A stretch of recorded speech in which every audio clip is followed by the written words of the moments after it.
Hello and welcome to the 28th episode of the Pirate Rugby Pod. After a great reaction to last week's pod, we're now approaching 800 YouTube subscribers, so a huge thank you to everyone for tuning in. If you like what we do, please like, share and subscribe. Comments also give us a big boost, and we always respond to each one. Reviews also give us a massive boost, and if you're only here for Thistle of Cat shorts, stick around, you might decide you like rugby too. A reminder that we now have a link tree, which you can find in the description box below. There will be links to all of our socials. So that's Twitter, TikTok, YouTube and Substack, on which we've just hit 50 subscribers, which was our target last week. So thank you very much, everybody. All these platforms have grown a lot over the last few days. So make sure you don't miss out. We only need 5 more TikTok followers to reach the big 300. So please head over there and give us a follow. And if you do that, you'll get all our short form video contents. And also enters a weekly TV guide to set you up for the weekend's action ahead. Right, now that we have that out of the way, we are delighted to welcome back Jade to the pod, who's with us this evening all the way from Bloemfontein, and a huge welcome to the host of the Rugby Scoop pod, Vila, otherwise known as Scoop. Lads, how are you both doing? Jade, go ahead. Good. I was waiting for you, Vila.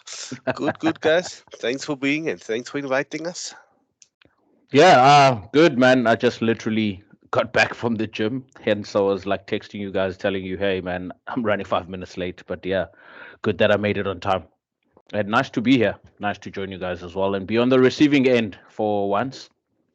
Yeah, so for those of you who don't know, Ender and I have in the past done a podcast with Scoop and Jade, the Rugby Scoop podcast, which is a Twitter space, which you can join us at 3 o'clock every Sunday. And you can find it afterwards in all the normal podcast places. So international weather check. So Jade is joining us from Bloemfontein, and apparently it's hot, damn hot in Bloemfontein. Yeah, it's hot in the office is hot as well. So this is the most I can wear, to a pod this time at night is hot. And Scoop is joining us. I think less might get us in trouble. Yeah. And Scoop, you're joining us from Amsterdam? Yeah, based in Amsterdam. Originally, though, from South Africa, but currently based aside, working, refereeing, coaching, and hosting podcasts, I guess. Good stuff. And what's the weather like in Amsterdam? What are we sitting on now? Oops, excuse me. 8 degrees currently. Same as here. What about Ender? Yeah. What's it like in Dublin at the moment? Same as here. Yeah. I'm the same as well. Our international weather check isn't very international at the moment. Anyway, let's jump into our moment of the week. Ender, you can lead us off. Yeah, so mine is, I don't know if all of you guys have seen, but Dan McFarland did an interview immediately after Ulster's loss to Ospreys last night. And it was the most negative kind of interview I've heard in quite a while. Like his entire tone was quite aggressive, I almost thought at times, or just the way he treated the interviewer and everything. And he essentially came out and blamed 2 refereeing decisions on their loss, which was just really disappointing, especially in the context of everything we've discussed on here. And we've all seen whistleblowers and all that. We're trying not to go after referees as much, trying to give them all a chance. So I just thought that his reaction to that was just really poor, and just the way he interacted with the interviewer as well, I just thought was very poor. And he barely said thank you afterwards and just kind of walked off. But my actual moment of the week, though, was the reaction to that. And everybody, basically, every Ulster fan, former players, and just rugby fans in general have just come out and they've been really negative about him and about McFarland and the way he conducted himself, because that's not the way you speak to somebody after a loss like that, and it's not the way you relate to fans or anything like that. It's not the way to go about things. You take the responsibility on yourself and you talk about how you can improve, all that good stuff. You don't go out and sing it out the ref and have that kind of tone. But obviously, it was a tough loss. He's under an awful lot of pressure, to be fair to him. But yeah, for me, it was great to see the rugby community kind of come out together in unison and just say, this isn't on. What about yourself, Hugh? So I've changed mine. Mine's not what I had in the notes. So it goes with a bit of an apology to our listeners, where the Friday Breakfast Show wasn't showing on Apple for 36 hours. It was on Spotify, but not showing on Apple Podcasts. And I messaged someone at Megaphone, said, what's the problem? They were like, don't know. And they said, you need to speak to Apple. Like, how the heck do I speak to Apple? It's only the biggest company in the world. So I found an email address for podcasters and I emailed them. This was on Saturday and said, my podcast has been up for 36 hours and it's not showing on Apple. And I got an automatic reply saying, thank you for emailing us, blah, blah, blah. In the meantime, the podcast started showing 36 hours late on Apple. And then I got an email 10 minutes ago saying, hi, Hugh, we checked and your podcast is showing. Oh. Cheers, Apple. Thanks for being here. So, yeah. Case So, closed. yeah. Anyway, That's strange. Scoop, Anyway. what was your moment of the week? Actually, it was news that I read today, this morning, actually. Hearing Jake White post-match against the Lions over the weekend. So he was complaining to the journalists or the media houses out there that were part of his post-match interview, that there was no air conditioning at Ellis Park during halftime. I think I don't know how hot it was in Joburg over the weekend, but it was blazing hot, and he was complaining that, hey, no one is writing a story about how hot it was in our changing room during halftime. Everyone is concerned about the result. But yeah, I found that quite funny. So I think I would make that as my moment of the week, actually. Right, But yeah, trust Rudolph Strowley to do something like that as well. He's the Lions CEO, by the way. Yeah, that's. I think Sam Warburton told a story about. I think it was 2015 World Cup at Twickenham that England cranked the heating in Wales' changing room. Ah, you see. It's all part of the game. It's all part So of it's the not the first one. Yeah. Fair enough. Fair enough. Anything to win, I guess, these days, huh? Yeah, Exactly. What about you, Jade? Yeah, I'll stick on topic today. We are discussing Super Rugby, so DJ Perenara, after that horrific Achilles tendon snap that he had against England at Twickenham in 2022, end of the year, at the age of, what's he now, 32, 33, making a comeback the weekend. I think it's really, an achievement to get back on that level again. So that's my moment of the weekend. He played his first game in like 14 months the weekend. Nice. So as you say, we've got you two on this pod because we are doing, in a change from what we've been talking about in the last few weeks, a big preview on Super Rugby, which is back this weekend, which we're all very excited about. So, yeah, just you guys tell us. We're going to get straight into it. What's so great about Super Rugby? Why do you love it, and why do you think other people who don't watch it should love it? Wow. Oh, Jade is starting with that, or oh, jeez. Let's sell Super Rugby, to everybody that's URC obsessed. The reason why I like Super Rugby is that for me, it's the gameplay, the flow of it. The intensity of the New Zealand Derbies is unmatched. I mean, even as the weakest team, the Highlanders, they front up against all of the teams, And this season, they're going to be stronger than what they were last season because they've got a few talented youngsters there. We've seen when we had COVID, the attraction that the Super Rugby got, Super Rugby at Drua got when New Zealand started, when everybody started to go back to games. It went huge, didn't it? Huge, and went huge. And that is the intensity of the derbies that we expect, the trips to Fiji, playing in that heat, playing on those fields and those conditions, it's not easy to play there. It's unbelievable in terms of that. And then also you got to look at conditions when you go into Canberra and playing the Brumbies there because they're also nearly unbeatable in Canberra. It's cold. It's different conditions there. So if you got to look at it, you look at the New Zealand derbies. You're looking, everybody's saying, but it's one-sided because New Zealand teams tend to beat Australian teams, which is fair, can be recently, but the force is more than competitive in Perth. They're fronting up and they've got a strong team this year. We'll see a different Waratahs this year. The Reds with less Kiss there will be a little bit stronger.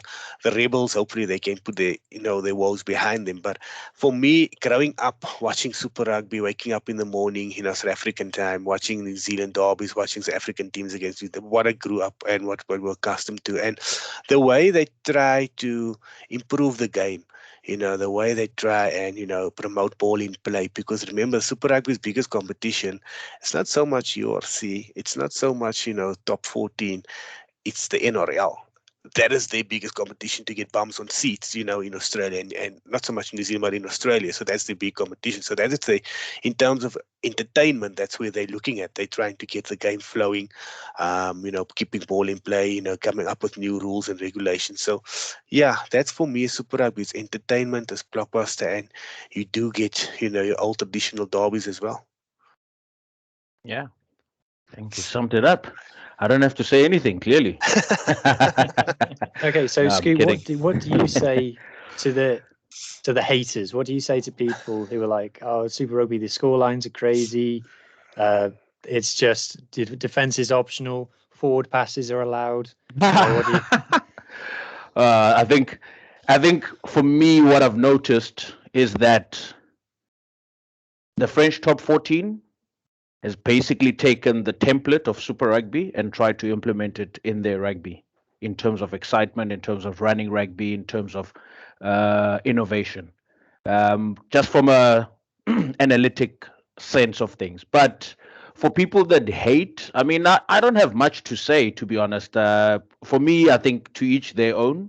But for me personally, Super Rugby will always be about innovation, history. It'll always be about traveling. Okay, South Africa now is no longer involved, Argentina is also no longer involved, but the historical element of that is when you move 1,000 kilometers away from home, flying to SA, 10,000 rather, flying to South Africa, playing in the Highveld, traveling back. You stop your pit stop in Australia, playing against Force in Perth, which is also quite a daunting task, right? And from there, you'll fly back to Auckland or you'll fly back to Christchurch, minus, I don't know, -1, -2 degrees. So it's those challenges that you overcome: the travel, different environment, and the challenge of stepping up, the challenge of showing that you can do it in different conditions, in different countries at the same time. So that was always the exciting part. Obviously, Jade mentioned the waking up at 4 a.m. back in the days. Talking back in 1996, 1997. I remember my old man used to wake us up watching Auckland Blues in 1996 at 4 a.m. play against the Sharks, the Gary Teichmans of this world, the Henry Honeyballs of this world, Cabos van der West days and those guys, Mark Andrews. And you grow up with that tradition of waking up early in the morning, and you get used to it, you get comfortable, and you fall in love with it. And also the fact that you always get your next superstar, the next generational player coming out of this competition as well. We've seen obviously the Carters, the McCaws coming into the tournament at the age 19, 20, and to see how much they've achieved over the years. But those things, it's not like it's not happening elsewhere, but that's what we've come to know over the time, over the years, and you just stuck with it, And I'm always I think now with Super Rugby Pacific, it's a different tournament with different countries. Fiji is involved, which is good for development. Moana, South Pasifika is involved, which is very good for development of rugby all around. A nice jersey. So yeah, those things now, I think with those countries involved, this helps rugby in those regions develop. And who knows, within the next year or two from now, because they've been part of it now since 2021, I think. So now in the next year or two, we should see a lot of guys maybe coming back from the likes of your French top 14s coming to play for their country. We should see rugby championship expanding, Japan in there, Fiji in there, Yeah, and a lot of, and maybe some clubs from Japan joining as well, because we saw cross-border coming through and some excitement from some of the teams in Japan beating the likes of the Yeah, that was Chiefs, for crazy. example. So it's exciting to think about what is coming next in the future, but for now, I mean, it's still about the innovation element, the exciting rugby, the running rugby. Yeah, I mean, defense is relative, right? At the end of the day. But yeah, so I'm hoping to see the next generation stars this year. So the guys that will probably represent the All Blacks in the next 10 years coming through in this year's tournament. Also excited to see Australian teams actually improving with the likes of Joe Schmidt getting involved. Maybe he will have some ingredients within the Brumbies, some ingredients within the Reds, some ingredients within the Waratahs, to try and create maybe some way or path of playing a similar type of rugby, but not the same. But yeah, something that is more jointed for the future of Australian rugby, I think. So yeah, that's my take on Super Rugby. And then maybe just getting into, like, let's go through it maybe country by country, starting off with New Zealand in terms of their franchises. Obviously, the reigning champions, the Crusaders, have gone through an awful lot of change. We know that Razor's now in charge of the All Blacks. Jade, like, would you be able to take us through maybe their chances this year? Like, are they the team to beat? What's their new coaching ticket looking like? I know it's Rob Penny now, who used to be the coach of Munster. Then I know he spent a lot of time in Japan. So what are your expectations kind of Crusaders, and do you think that they'll go all the way this season?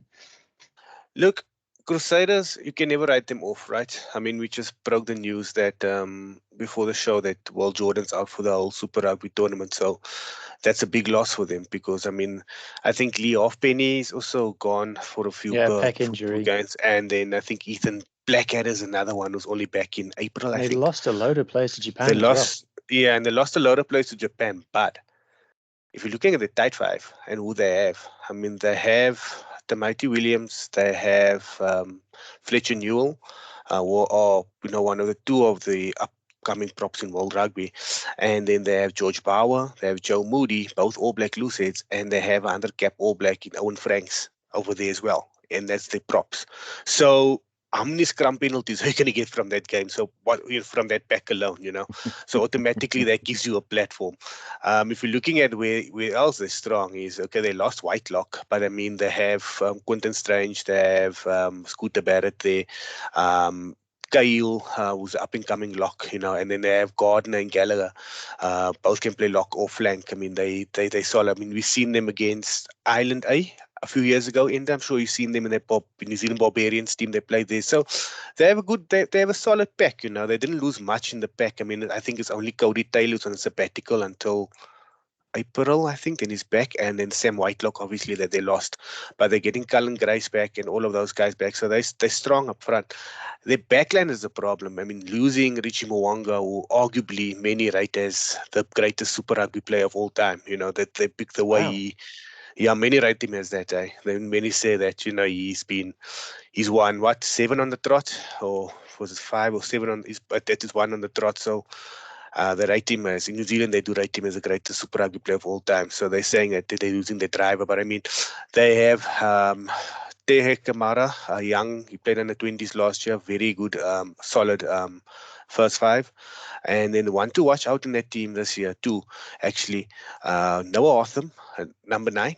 Very, very educated number 9. He reminds me so much of a South African number 9. Very good in the boot decision making. Similar to what South Africa has at 9, and then obviously the big acquisition they have there of Levi Amua, who played for Moana Pacifica last year. Yeah. He has his eye on the All Black jersey at center. He's blockbuster. He's the one. His stats from Moana last year were his ridiculous. Stats has been unbelievable. And I mean, if he's there, they would have really Dallas McLeod in around him. They still got Sevu Reece there, Macca Springer. They can. They're still a very, very strong team. I wouldn't say they're favorites. For me, the 2 favorites this year would be the Chiefs and the Blues. I think those 2 are, but the Crusaders will be there and thereabout definitely this season. Yeah. And will the Highlanders be improved? Maybe, like, what do you think? Definitely. I think, Made a lot of with the signings. Highlanders, I've noted some improvements. Obviously, they've got a very young team in there. But the positive thing for me about the Highlanders this season is that Jamie Joseph is back. With Jamie Joseph there, I think also bringing that international experience back into the region is going to be invaluable. They've got a few youngsters that are in there currently. It's like almost like a no-name team.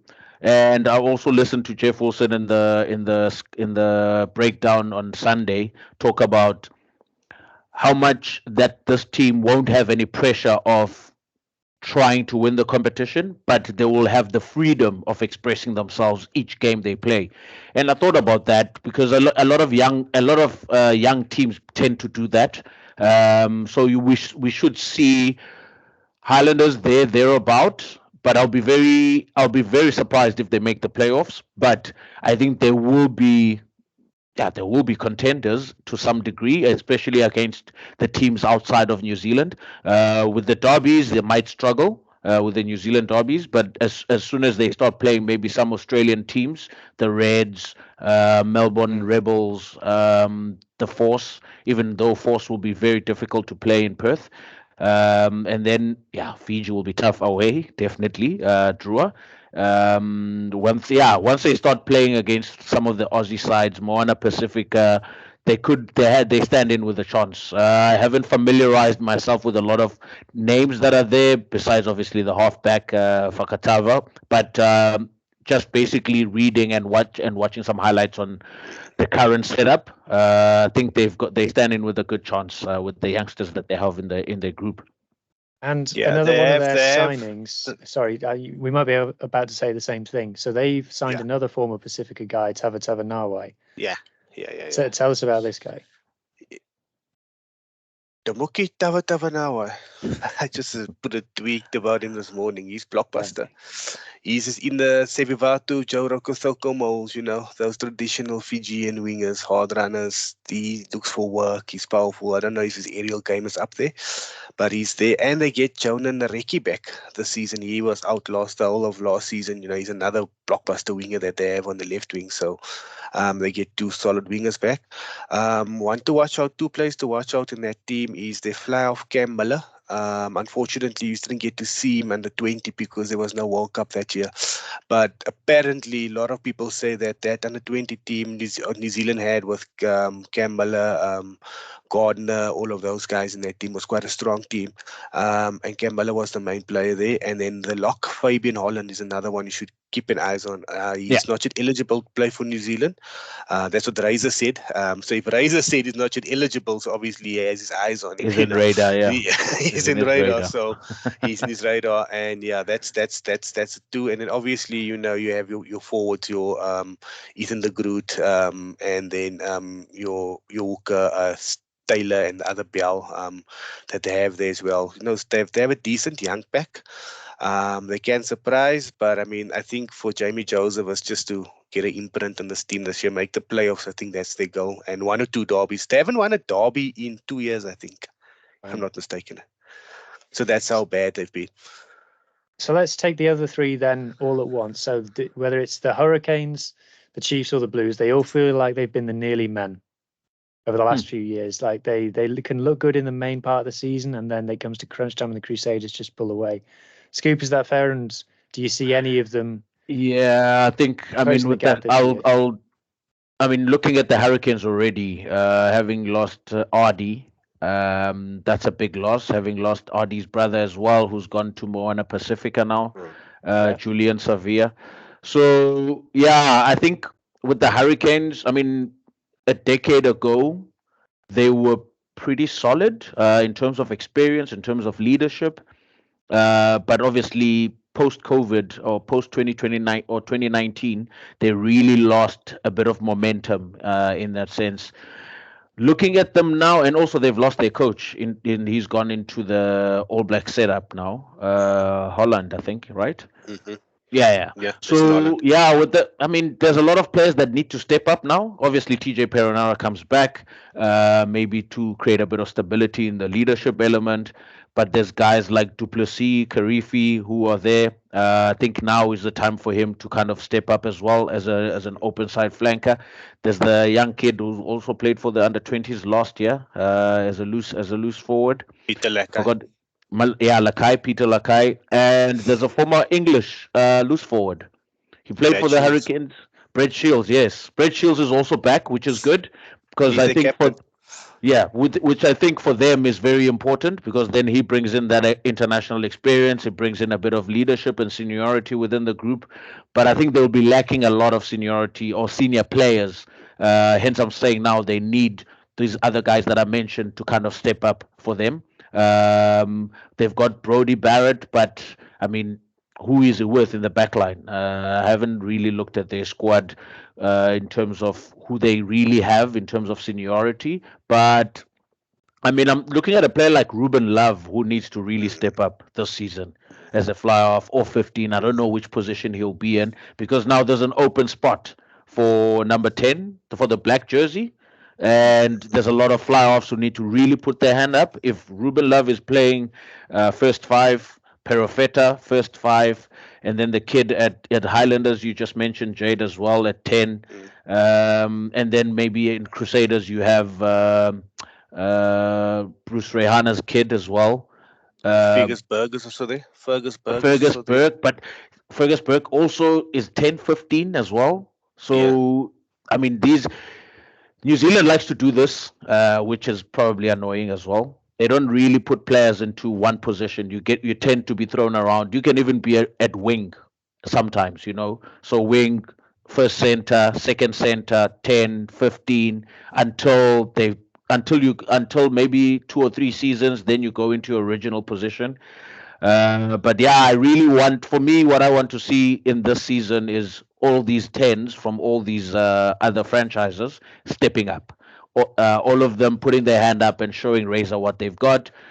Calmness under pressure. And Razor spoke about the boot, how important kicking is in the breakdown podcast as well. So I mean, I want to see these guys being able to kick, having a 90% kicking accuracy for poles, dictating play, managing where the game is played, kick. How well they kick for real estate during games is also quite important. So yeah, for me, with the Hurricanes, stability, seniority, and maybe a fly off who's going to really give direction to that Hurricanes pack. That's a pretty good overview of the New Zealand teams, but maybe do you guys want to move on to the Australian sides? And I think the only place we should really start is maybe just the Melbourne Rebels and the ongoing situation there. It sounds like, they're in a bit of trouble, but it sounds like the season's going to go ahead. They're going to, I think, hasn't Rugby Australia stepped in to support the team and ensure that they're able to complete the tournament. So do you guys know what the latest update on this is? Yeah, I saw that tickets went on sale for the Rebels Brumbies today. So it looks like they're going ahead, which is good. I mean, if you look at the Rebels players they have there, I mean, they brought back that Rob Leota that they brought back from France, and he's the captain. They've got Tongan Thor there that they just signed now. They're sitting with Carter Gordon. That's there, the Flower that played last year for Australia. So if you look at all of those guys, I mean, all of those talent that is there, I mean, if that union goes into administration, I mean, it would be sad, But then again, if you're looking at what Melbourne itself, the city of Melbourne itself is competing against, I mean, that sport itself, I think there's I read an article, 21 or 22 professional sport codes in Melbourne. So it's difficult for the Rebels, to compete, in Australia. To compare, I mean, there's league, AFL, I mean, there's football, everything is going on around there. So it's very difficult for them, And I mean, what does it cost him to maintain the AMI Stadium in, what's it now, the Marvel Stadium, I don't know, whatever they call it now, but I mean, that big stadium they got in Melbourne. I mean, they're trying to push, and I think they have the Super Round there next weekend where all the teams play there. So let's hope this kicks their season. Let's hope they beat the Brumbies on Friday, they play. Let's hope they beat the Brumbies and, just turn the season around. around. I mean, it happened with the Stormers. The Stormers was basically almost close to administration, and when they turned their season around. So let's hope so, because I read an article. They said that for Australia to get the 2027 World Cup, they had to maintain 5 professional franchises in Super Rugby. Oh, That's what the government wants, because they believe in mass participation. Yeah. So wow. that was the agreement. So yeah, that is why they're pushing.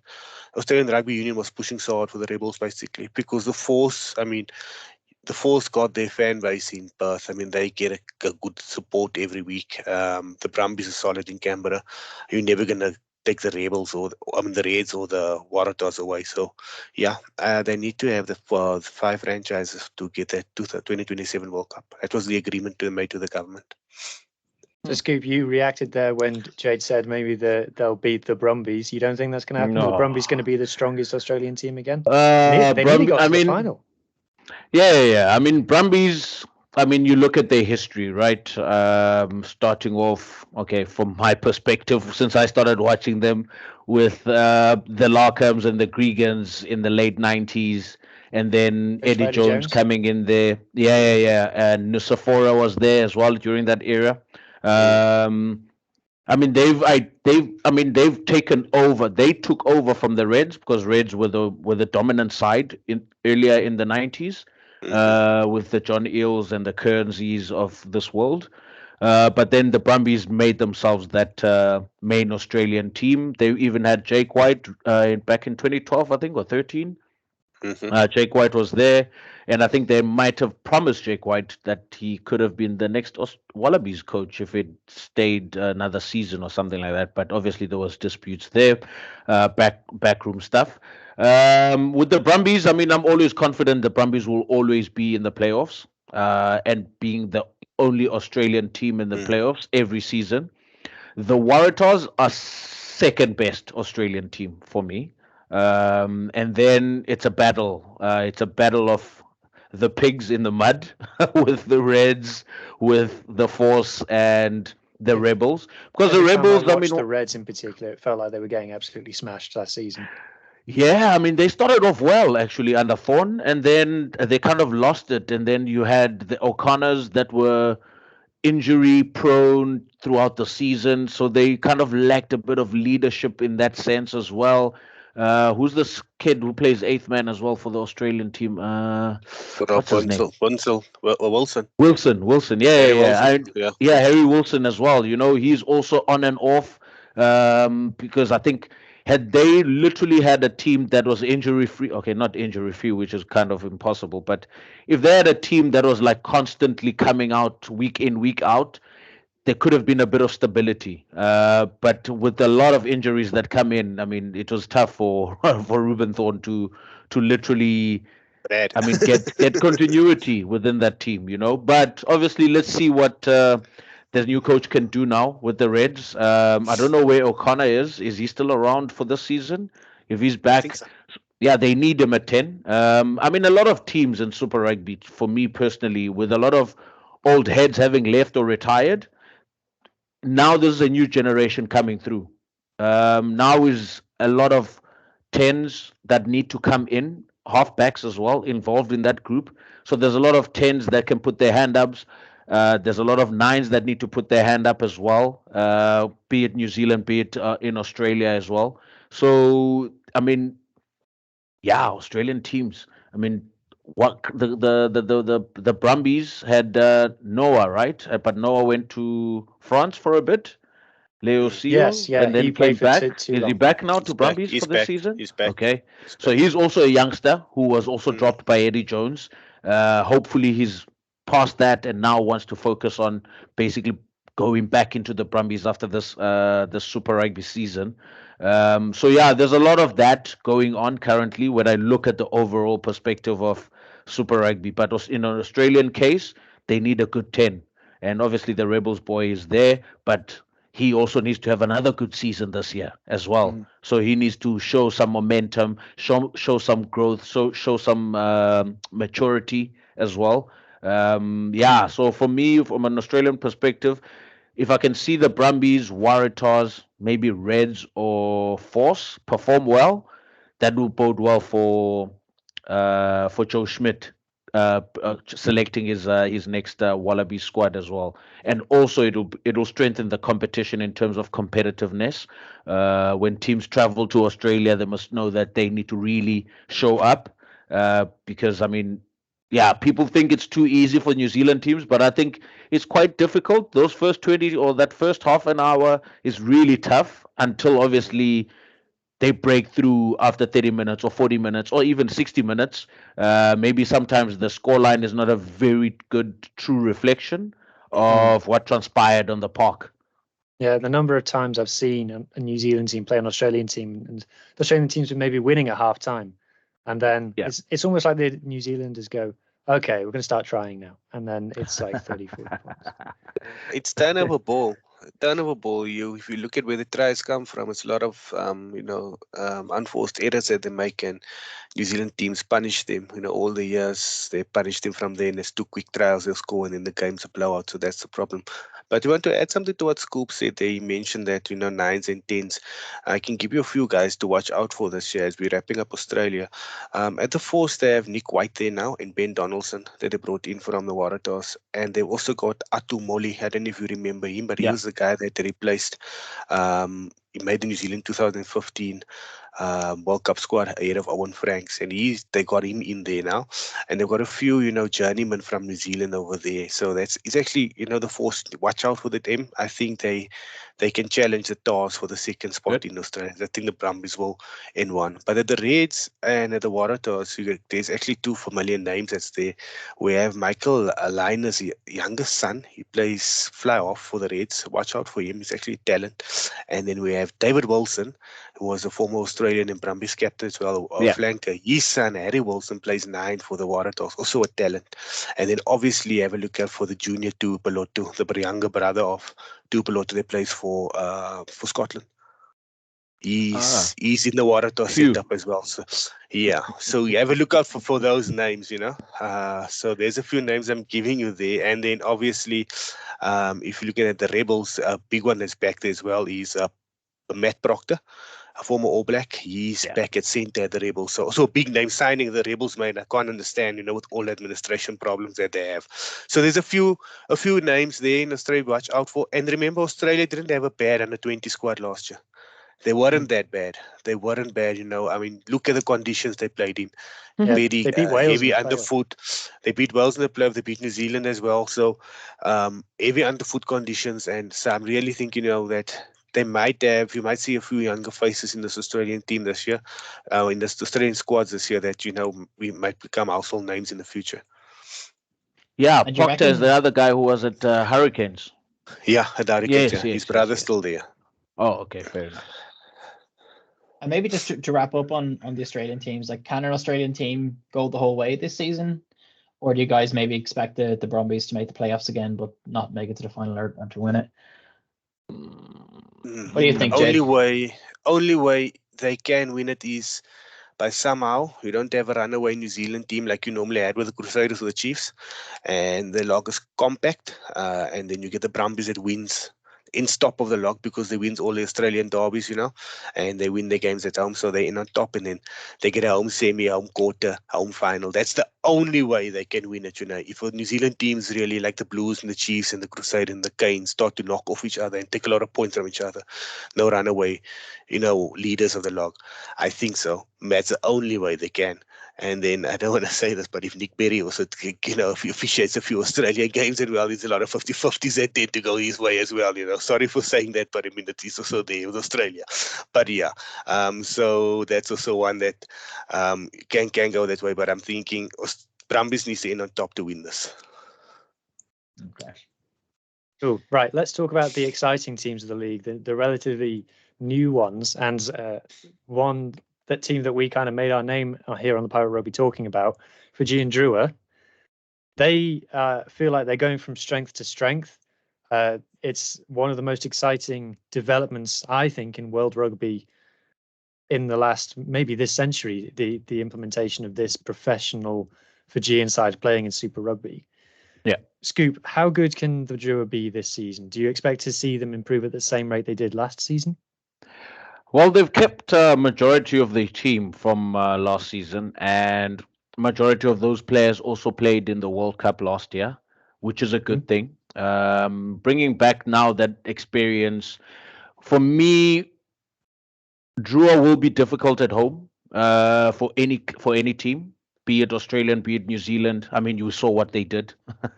I mean, those games were at 4 a.m. I think, and I think the one game I distinctively remember telling myself that okay, I'm not gonna watch Crusaders and Fiji. Fiji Drua. Crusaders are taking this, and then waking up at 7 a.m. with the result, and I'm like, no ways, I need to watch this game, you know. And then from that moment onwards, they really had my attention, and I thought, okay, maybe there's something special brewing in Fiji currently. So bringing that momentum into this season will be very crucial. And for me, one of the most important parts is they need to start winning away. They need to start winning in New Zealand. They need to start winning in Australia. So if they can start doing if they can start doing that, or even if they're not really winning against the New Zealand sides, but bring it within a score, 5 points, 3 points, 7 points. In that way, you can start building the confidence of okay, we lost by 1 point. I mean, we lost by 1 point. We lost within a score. That creates a bit of positivity. That creates a bit of a different attitude in terms of how you went out there and expressed yourself and performed against New Zealand teams in New Zealand, which is probably the most difficult thing for any team from anywhere to actually do. So for me, I want to see them perform away from home and get some W's away from home. Yes, maybe one or two they got in Australia. Surprise, surprise. But I mean, I want to see them do it against New Zealand teams now, and that'll bode well for their international season as well going forward. So yeah, Fiji Drua, they will do well. They will be a mid-table team, but I mean, if they crack it within the top 8, that'll be amazing. If they crack it, if they make playoffs, that'll be incredible for them this season. I'm sure within their coaching structures, there's targets.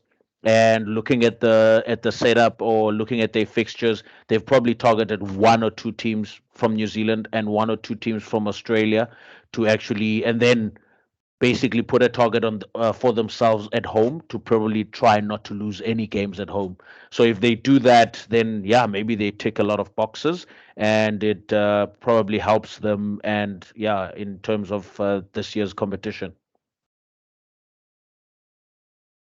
And what about Moana Pasifika, Jade? How do you think they're going to do this season? You know, I still think Moana Pacifica is unfairly judged because they play in a tough pool. So they play all New Zealand teams home and away. You know, I think if they played in the Australian pool, they would have gotten a few more W's. I really think that for them it's difficult because, I mean, with Fiji, you know, the whole Fiji development, everything happening in with Fiji, you know, pumping money into that region. With the Moana Pacifica team, it's more like New Zealand's sixth team, you know. It's more like a lot of these guys play rugby in the two best players have gone to New Zealand franchises. Yeah, the two best players have gone to New Zealand, but I mean, it's like New Zealand's sixth team with a lot of these players, they play in Bunnings MPC for whether it's for counties or for, you know, Tasman. They play there, they roam around there, you know. So it's difficult to say that. For them this season, I would like to see them slowly move out of Auckland and to Samoa or to Tonga, you know, and get based there. Until they do that, they'll be much, much more stronger. But looking at who they got, I mean, it's more or less the same players last year. I see they got Nigel A. Wong also back this year. Julian Savia's there, back there this year. They still got Christian Lele Ofanu there. So it's more or less the same players, you know, there. But for them, they tend to get close in games. I mean, they beat the Hurricanes once, but they tend to get close in games. Last year, they ran the Blues short, but then the last 5 minutes, they played with 13 men. You get what I'm saying? So their discipline is the problem, you know. If they can sort that out, I mean, they ran the Brumbies short, close last year, and also last 5-10 minutes they were on the field 13 men, and that's their big problem, you know. But I mean, guys like Miracle, Faialangi, Nigel Wong, Danny Tuala, I think William Avili is still there as well, if I'm not mistaken. Those guys, I mean, they did well in the World Cup, so they can push and cause a mistake, but because they play in a difficult pool, they play in the New Zealand pool, it's very difficult for them to actually, you know, get high up the log. Yeah. And they've got new coaches there as well. So they've got Tana Umaga is the head coach now. And they've got Stephen Jones as well, who former Wales fly half. He was Scarlet's attack coach when we won the Pro 12. So I don't know, do we think that's going to make much of a... What are you laughing at? Do you think this is going to make much of an impact on them? It should make a difference, because I mean, the last year they had Aaron Major, and I think against Aaron Major, I think he punched above his weight, but I don't think he understands the culture of that team as Dan Umanga does, So that's maybe where the difference coming. It's going to be tough for Tana, though, I think. I mean, his coaching record, he was at Leicester before, and then moved down to New Zealand or the under-20s with Razor at some point, and then the Blues at some point as well. He was coaching Tonga at the World Cup, I think. Samoa. It was Samoa. With Samoa. Defense coach. Yeah.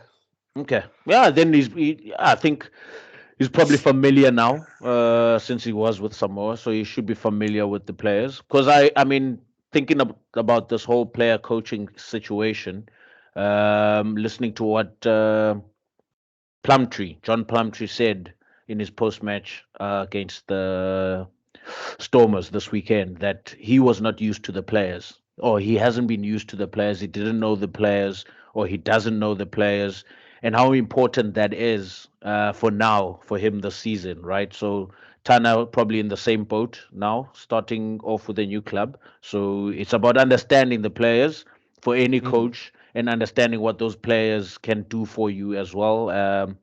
I think those are very important details that we maybe underestimate into this coaching thing as well.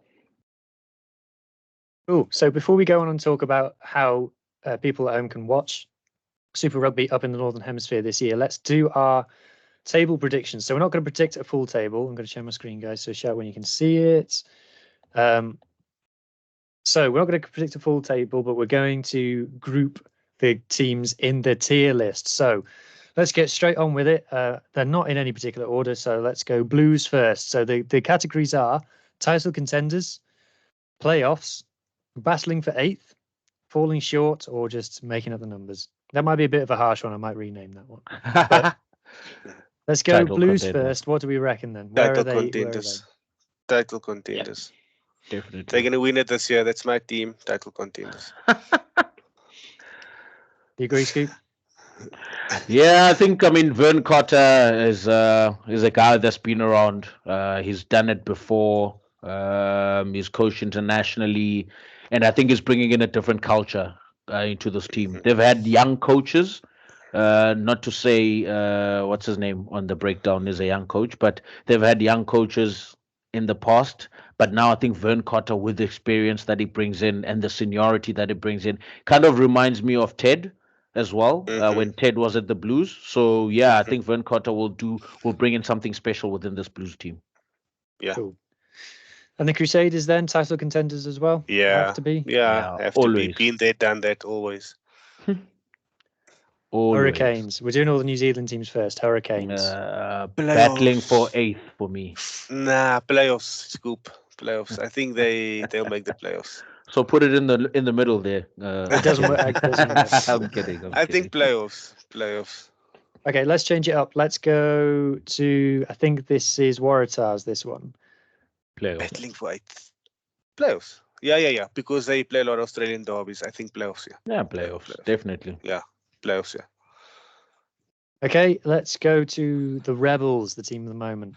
Oi. No. Fall short. Yeah, fall short. Definitely falling short.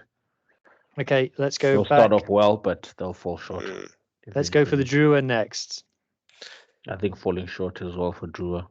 You think so? It's a tough one, but I would love for them to make it to the playoffs. But I think at the back end of the season is the toughest, because you're either traveling a lot or you're playing some New Zealand teams before you go into the playoffs. So for me, I think they're falling short. They will be thereabout, but then back end of the season they start trickling down. I think battling for 8th. Jade, you disagree? Go ahead. Battling for 8th, but I think they're gonna win at least 5-6 home games, Scoop. I mean, it's not easy to play in Seville. So I think Fair, that battling takes for you what to 16 points. yeah, and then I mean the Aussie game here, there you can win. I think they'll get about 25 points there about, and you can get up with 8. Ooh, I think so. That's a lot of points. I think so. I think last year they made. I think they'll be there battling for 8. And you have the casting vote. Yeah. I'll go battling for 8th. We do have some viewers from down that side of the world, so Exactly. Yeah, battling for Good 8th. man knows where his bread is buttered. Right. Let's thank go you, to- viewers at home. Let's go to the Chiefs next. Last year's Contenders. finalists. Contenders. Chiefs are contending. Contenders. Is DMAC going to be New Zealand's fly half now? There's nodding. With For the people at home, they're Bowden nodding. Barrett. Barrett's also there, and Reiser hasn't ruled Oh, out Bowden Barrett's in recalling Japan, Rich. isn't he? Nah, he's Yeah, back but in I think for the they're international making. season. Yeah, so he will be just like what's his name? Who's the guy that got a red card in the final? Sam Kane. Kane and Adi Savia are back. And Adi Savia is back in the international season. So they Okay. And they lucky he or didn't- fortunate in that. He didn't rule out Richie Mwanga not being called up. He didn't rule Yeah. it out. He said, Oh, so he said fuck the rules, basically. "Yeah, that's my boy." Right. Okay. Brumbies. Yep. They- Contenders. Contenders. Yeah. Top. Yeah, I think that's the semi-finals. Those 4 teams. I think so. Definitely. Definitely. Yeah. Wow. Okay, I wouldn't gone for that. Definitely. Force. Making up numbers. No, falling short. Nah, making up numbers. Making up numbers.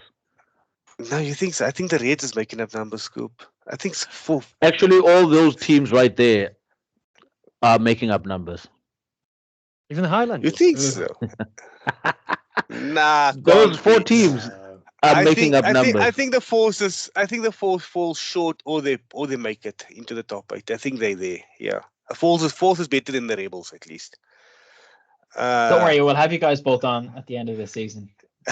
We'll have the Yeah, Reds. luckily this is recorded. We can always go back. Yeah, Yeah, The Reds, so Reds Reds making definitely up numbers. making up numbers. Moana making up numbers. Oh, sorry, Moana. We love you. Islanders Highlanders. battling for 8. Because the Drua can't battle alone for 8. We need to get another team. Highlanders are battling for 8. Oh yeah, Highlanders gave in preseason. They gave the Crusaders a hiding. They gave the Hurricanes a hiding, and they gave Moana a hiding. They Yeah, gave but the proper Crusaders hiding. team was like an under 20 team. Did you see that? Then team? tell Monster guys to stop gloating about it. No. Okay, cool. So there it is, definitive. Your semi-finalists are the Blues, the Crusaders, the Chiefs, and the Brumbies. Making the playoffs but not making semi-finals are the Hurricanes and the Waratahs. Battling for 8th is Drua and Highlanders. Falling short, Rebels and Force. And then making up the numbers is Reds and Moana Pacifica. You heard it here first. Yeah, and the final Right. said Eden Park. The final said Eden Park, and the Blues will win it this year. Oof, they need to win it, man. They have Right. to win it this year. That's enough of that. Let's go into some URC. So let's go through this quickly. So I'm going to start. I'm going to talk about my favourite game of the weekend, which is Leinster versus Benetton, or at least my favourite half of the weekend, because the first half of this game was insane. So Leinster played at 1,000 miles an hour. It's some of the fastest rugby I've seen this season. But Benetton went with them. Benetton just stood up to them. There were some huge hits going in, absolutely brutal tackles. And it would be Leinster would score, and you'd think, oh, okay, here it comes. And then Benetton would go up the other end and score as well. Benetton actually scored first in this game. I saw that. Yeah. Unfortunately, in the second half, Benetton fell away. I think just Leinster just shattered them. I think they played so fast and such intensity that it came to the final quarter and Benetton just couldn't stick with them anymore. This was, of course, the teams with hedges at their ground derby, which makes it unique in rugby. It was a first versus second in the league. Benetton have dropped down to 4th now, but I think they're still going to be okay. And Leinster just Leinstering on. Let's go down to. Sorry, Scoop, do you want to come in? Yeah. Do you think Benetton are going to last? I think 5 Benetton more are going to games make left. the playoffs. Yeah. I think they've got enough winnable games in their fixtures to get a home semi or home quarter anyway. And they've like 20 players in the Italian squad at the moment. Like, it's mad. Yeah, exactly. Yeah. Because you can see the massive difference that makes. But Yeah, obviously they've got for Leinster as well. And they got Malachi Fikitua, so they Yeah, don't and need all Umanga's 20 no players. And Umagas as well. So. And So, yeah. Gallo, their prop, the Argentinian prop, he's a hell of a player. Yeah. Is Liner can Liner play for them now? I wasn't sure of that Liner rule. is signed for them. I but he's think gone it's straight playing to for this Italy. weekend. Quick one, Yeah. guys. Quick one. Just clarify this rule for me, for us people ourselves, please. As I'm struggling to understand it. So, how is it possible that past half of the season you can transfer to another club and play in a competition like for another club? Shouldn't the URC have a window, or isn't there a window? Is it just There a free should for be. all? So if people check out our Substack, you will find an article discussing this very thing. Link That in is description. why I'm so annoyed with rugby, just rugby in general, because we don't have a window for anything, right? I mean, there is a break where everyone stops playing rugby, which is when during, I think after the autumn series, Mm. there's maybe a window there, an opportunity, or just before the autumn series in October, there's a window of opportunity where maybe teams can start um, trading, and obviously teams can start buying players and moving players around. You can be in discussions maybe in September, roughly. And then obviously things can start being official around October. By the end of October, everything should be finalized. And then we go into the next year as well in a 12-month cycle. But I mean, at the moment, it feels like every week there's someone in discussions about moving, and some players can move mid-season, some players can move the last 3 games of the season, which really doesn't create a bit of stability, to be honest. French teams have started paying transfer fees. So Toulouse paid $500,000 for Kinghorn from Edinburgh to Toulouse. So it's But like I agree. I think really rugby needs a Premier transfer League. window. Yeah, we need a transfer window, definitely. Definitely. Okay, so let's talk the SA derbies then. So Scoop, I'm going to get you first because I haven't heard you. I've heard you ask other people about the Bulls, but I haven't heard you talk about the Bulls. So I want you to tell me. So Putting Bulls me beat on the spot. Lions. Yes, they did. Yes, they did. I'm very happy with the Blue Bulls. I'm really happy with their progress, actually. I mean, they're not flashy like your Stormers. The Blue Bulls, typical Jake White rugby, grinded out. Very patient in their build up because, I mean, they played a few unknown players in the starting lineup for the first 50, 60 minutes. And then they brought in the more experienced players from the bench. And then you could tell the difference. As soon as the Lions started falling away in the last quarter of the game, the Blue Bulls started finding their magic, started building phases, started threatening the Lions, started poking the Lions with their phase play or interphase play, because the Lions were just kicking the ball the whole time. I mean, if you look at that game, I think probably once or twice the Lions entered the Bulls 22. Besides that, every ball they got, they kicked away. Nohamba must have kicked, I don't know, just double digits, just over 10 kicks every single time Lions had possession. So yeah, with the Blue Bulls, I'm really happy with their progress. I'm happy with the balance that they have within the backs and the forwards, which is quite important, and the experience that comes within the backs and the forwards as well. Few Springboks that are there are helping them with the maturity of and the platform that Jake has set as well. There's a very simple structure. With Jake White, he's just like Russie, to be honest. He prefers going back to basics. Let's grind it out in the forwards. Backs will finish it off. Get the fastest or the quickest or the most skillful backs who can really turn things around at any split at any moment of the game. I mean, you look at the likes of Habana, who used to play for Jake White when he was a Springbok coach. Habana could really turn magic for the Springboks. The Fourie Dupreez, for example. But yeah, so I'm really happy with the Blue Bulls, and I think they will really go far within this competition, even if they get a challenge of playing a playoff away from home. I think they could really grind it out and play really Jose Mourinho type of rugby, football context. I kind But of know yeah, what you mean. really, I know yeah. what you mean. I don't know how to. The analogy is really tough to make right now, but they can really grind it out and play simple, basic rugby that will definitely frustrate the opposition. I mean, if you go back to when they played Leinster away from home, and how they grinded out that game, because the coaching staff of Leinster probably must have underestimated them. And then the Blue Bulls, typical Jake White fashion, forward play, forward dominance, and then grind out a win out of nowhere, out of nothing. But their biggest Achilles heel at the moment is the Stormers. Okay, so if they can beat the Stormers, I think everything will be good for them. So, Jay, tell me about the Stormers. There's nothing really new to say about the Sharks this week, so we're going to avoid talking about them this week. But so, Jade, are the Stormers back? Because they had a Have tough. they ever left? They had a tough score at the beginning of the season. I don't think they left. I think they're there. I think the Stormers will be there. I think Leinster, if you ask Leinster and Leinster supporters, sitting on top of the chain, who what's the game? Who don't they want to play? Where don't they want to end up? They don't want to play the Stormers in Cape Town. I think that's the one game that they said, I don't want to go there, but I fancy, I should beat every other team besides or I might get Munster again. But I mean, the Stormers they're a championship team. I mean, they won it before. They were in the final last year, so they'll be there and thereabout. I mean, they've got a winning culture, and yeah, I mean, for me, it's important this season. If they beat La Rochelle in that last 16 game, if they beat La Rochelle and knock La Rochelle there, what's that going to do to that confidence? Because I mean, there's a few World Cup winners in that team as well. That I mean, they'll be scared of no challenge, and if they do that, even if they fall short later on in the tournament, they'll fancy going and getting Leinster away, and beating them in the final or so. They'll fancy their chances, yeah.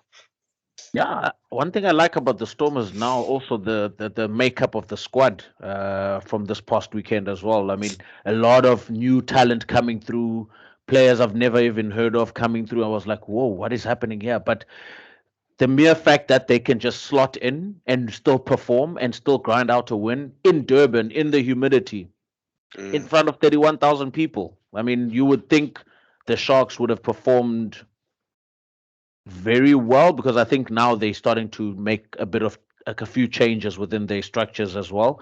I think listening to Plumtree about what they're trying to do there, there will be a bit of change, but maybe for next year. But the Stormers, I mean, the fact that they can bring in new talent and they just slot in there and come up with a win, perfect recipe. Okay, let's get into our club roundup then. So, Enda, do you want to take us through what happened in the women's rugby this weekend? Yep, sure. So in Premiership Women's Rugby, Gloucester Hartpury are now on top with 10 wins from 10, and they're just 1 point shy of a perfect score after beating Sale at the weekend. Do you want to take us through the Celtic Challenge? Yeah, so Thunder won again over the same opposition. They won up in Glasgow against Glasgow, first ever away victory for that team. Edinburgh lost out to Wolfhounds, but that was a very high quality game. It was the two arguably best sides in the league, to be fair. This was round one of the playoffs, which was taking place in Scotland. And the next playoff round doubleheader will be in Ireland. So, Enda, do you want to take us through the men's rugby Europe this week? I'll start with Georgia versus Spain. Georgia beat Spain. It was a very competitive first half, and Spain played some really attractive rugby. But Georgia went to their power game in the second half and kind of blew Spain away. They managed to milk 2 yellow cards out of Spain. And to be fair, Spain fought back and gave them a hell of a game out of it. But in the end, Georgia it was just too much. So congratulations to them. In other news, the Netherlands beat Germany, a very impressive performance. I know you watched that one, Scoop. And Belgium beat Poland, which is great. 2 wins out of 3 for Belgium so far. And Portugal beat Romania with some wonder tries that we'd like to talk about more, but we haven't quite got the time. But if you go on Twitter, they've all gone viral, all Portugal's tries. They were incredible. On to the top 14 then. Stade Francais are back top somehow after beating Perpignan. Bordeaux is still third despite losing 3 of their last 4 games. Not going well for UBB in the league at the moment, and Toulouse are on a 6-match winning streak, having put 60 points on Oyonnax. Beziers are now top of the... Sorry, go on, mate. Yeah. Isn't Bordeaux supposed to be good and strong this season? What's happening? They've had all their players called up by France, and now they're gone, and they've got injuries as well. But I see. Yeah, maybe not the deepest squad, but I'm sure they'll be back. The end of the season is what matters in the Northern Hemisphere. Anyway, Pro D2, Beziers are now top of the Pro D2 after they got another victory at the weekend. Provence are second after they beat Vaughan in a top of the table clash. but it's still all to play for. There's only 2 points separating the top three, and down the bottom, Biarritz got a big win over Normandy. And what happened in Japan this week? Honda Heat took another 50-point hammering against Toyota Ritz, while Knights are still on a 100% winning record after beating Sungoliath. Then in the Premiership Rugby Cup, we had both semi-finals this past weekend. So Tigers beat Ealing in the 10th game to make the final, and Gloucester also beat Exeter by 3 points. In the AAL Division 1A, there were wins for Ballyhinch, Clontarf, Cork Con, Terranure and Young Munster. And after the weekend's action, there are just 5 points between leaders Clontarf and 4th place Lansdowne. Dublin University are still bottom with just 1 win so far this season. Then we had the opening round of the Super Rugby Americas tournament. Hugh, how did things go there?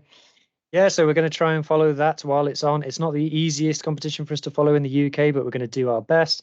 So there was a huge upset in this round one. So Brazilian side Cobras, who finished bottom of the log last season, beat the champions Peñarol from Uruguay. I think they were leading at halftime, and people were thinking, surely not. They couldn't, could they? And then they did. So congratulations. We're a big fan of Brazilian rugby here on the Pirate Rugby Show. So fantastic. Well done them. For the two Argentinian teams, Dogos hammered American Raptors 56-8, and Pampas beat Paraguayan side Yacare. And then to the Welsh Prem, which feels a long way from Super Rugby Americas. Now I'm saying it like that.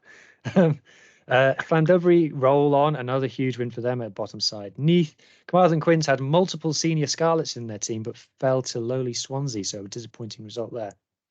Anyway, Enda, let's wrap up our Super Rugby talk with you telling us how people can watch it in the UK and Ireland this weekend. Yeah, so just like last season, all games are going to be shown live on Sky Sports, and they're going to be streamed on Now.